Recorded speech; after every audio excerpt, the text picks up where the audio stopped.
Hello বন্ধুরা, আশা করি সকলেই ভালো আছো।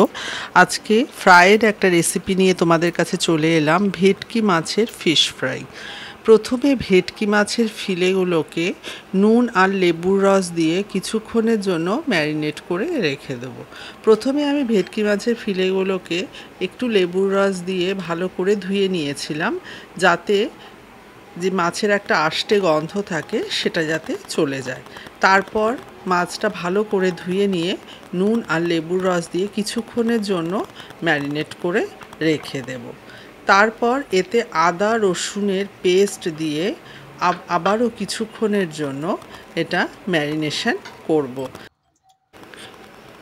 এবার ফ্রাইটা ভাজবার জন্য যে ব্যাটারটা আমরা তৈরি করব, তাতে আমি ময়দা নিয়ে নিয়েছি আর দিয়ে দিলাম কর্নফ্লাওয়ার, নুন, হলুদ, কাশ্মীরি লঙ্কার গুঁড়ো আর বাটারটা দিলে এটা খুব সুন্দর একটা ফ্লেভার হয় এবং খেতেও এটা খুব ভালো হয়। বাটার দিয়ে ভালো করে এটাকে প্রথমে মেখে নিতে হবে। তারপর এতে আমি জল দিয়ে ভালো করে এটাকে গুলে একটা খুব ঘন ব্যাটারটা হবে না এবং খুব পাতলাও হবে না, সেরমভাবে ব্যাটারটা তৈরি করে নিতে হবে। আমার ভিডিও কে কোথা থেকে দেখছো কমেন্ট বক্সে জানালে আমার খুব ভালো লাগবে। ওটা সম্পূর্ণ দেখবার অনুরোধ রইল। এবং ব্যাটারটার মধ্যে একটু খাওয়ার সোডাও দিতে হবে।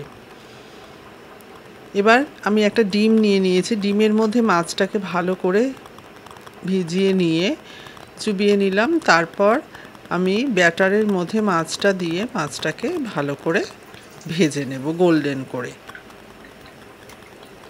এটা খুব গ্যাসটা একদম কম আঁচে রেখে মাছটাকে আস্তে আস্তে ভাজতে হবে, না হলে মাছটা ভেতরে কাঁচা থেকে যাবে, ওপর থেকে এটা পুড়ে যাবে। আমাদের ফ্রাই একদম রেডি হয়ে গেছে। এটা বিকেলের স্ন্যাক্স হিসাবে খুবই ভালো লাগবে খেতে চায়ের সাথে। ভিডিওটি যদি ভালো লেগে থাকে চ্যানেলটিকে সাবস্ক্রাইব করে দিও। আর দুধ কাতলার একটা রেসিপি ডেসক্রিপশন বক্সে লিঙ্কটা দেওয়া আছে, অবশ্যই তোমরা দেখো।